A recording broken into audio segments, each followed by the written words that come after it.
होते का बघा. म्हणजे पहा की बऱ्याच लोकांना असं वाटतं बाबासाहेबांनी आमच्यासाठी काय केलं, आमच्यासाठी नाही काय केलं बाबासाहेबांनी. त्यांना हे सांगितलं गेलं पाहिजे की कलम 341, 42 हे SC ST साठी नंतर लिहिलं गेलं, पण कलम 340 हे ओबीसीसाठी सगळ्यात आधी लिहिलं गेलं. आणि 340 नुसार त्यावेळेला लिहून ठेवलं की मी कलम 340 मध्ये अशी तरतूद करतोय की जेव्हा कधी पहिली निवडणूक होईल, पहिलं सरकार येईल, तेव्हा पहिल्या सरकारने राष्ट्रपतीच्या सल्ल्याने इथे पहिलं ओबीसीचं कमिशन नेमावं. आता परत कर्मचाऱ्यांमध्ये जर आमचे काही ओबीसी भाऊ असतील तर त्यांना असं वाटेल काय ताई तुम्ही बोलताय ना, आम्ही विश्वास ठेवायचा. अहो बाबासाहेबांनी असं कलम लिहून ठेवलं, मुळात असा पेचच कशाला घातला.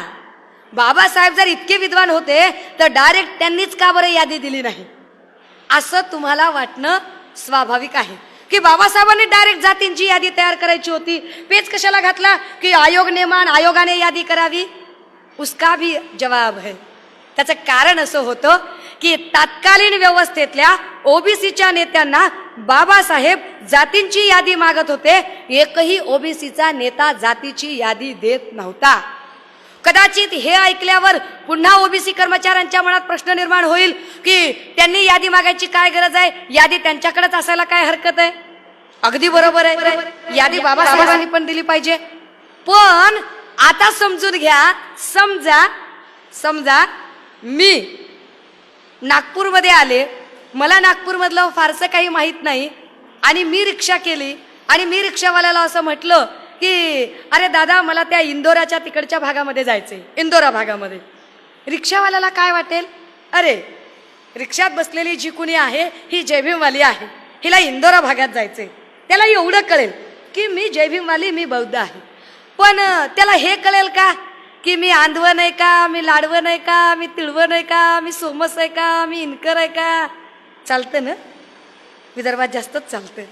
हा समजा तुम्ही म्हणाल की भटक्यांच्या 42 जातींसकट सुषमाताईंनी नागपूरच्या दीक्षाभूमीवरून बौद्ध धर्माची दीक्षा घेतली आणि त्या 42 जातींमध्ये पारधी एक जात होती. पण पारध्यांमधल्या पोटजाती माहिती आहेत का?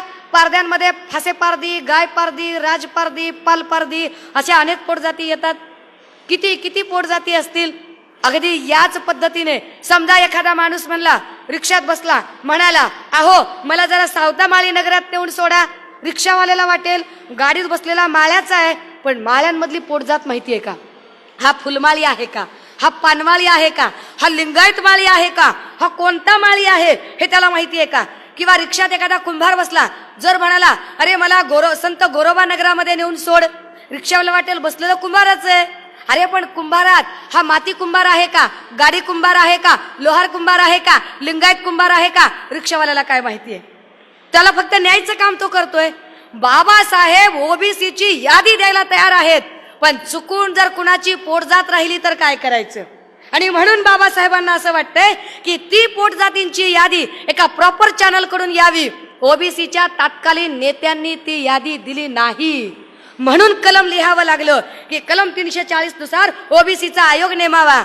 समस्त ओबीसी भावांना हे कळलं पाहिजे की यानंतर बाबासाहेब 52च्या इलेक्शन नंतर कायदेमंत्री झाल्यावर तत्कालीन प्रधानमंत्री नेहरूंना सांगत होते की नेहरूजी ओबीसीचा आयोगाचं काय झालं, ओबीसीचा आयोग तुम्ही बसवा.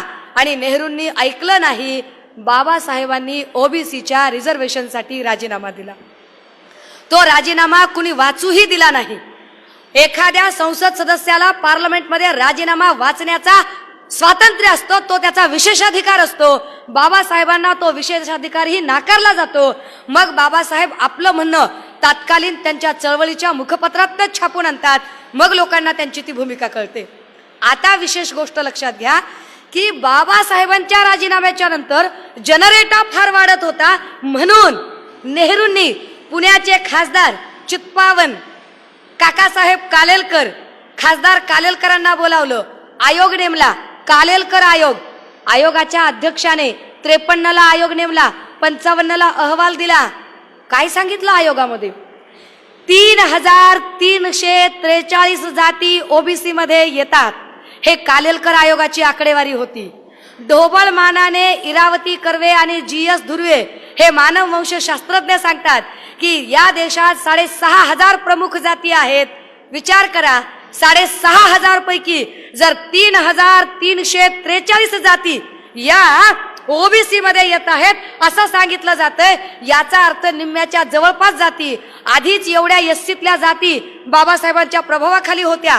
पुन्हा या ओबीसीच्या जातींना जर कळलं की हे आरक्षण बाबासाहेबांमुळे मिळालेलं आहे तर तेही बाबासाहेबांच्याच प्रभावाखाली जातील.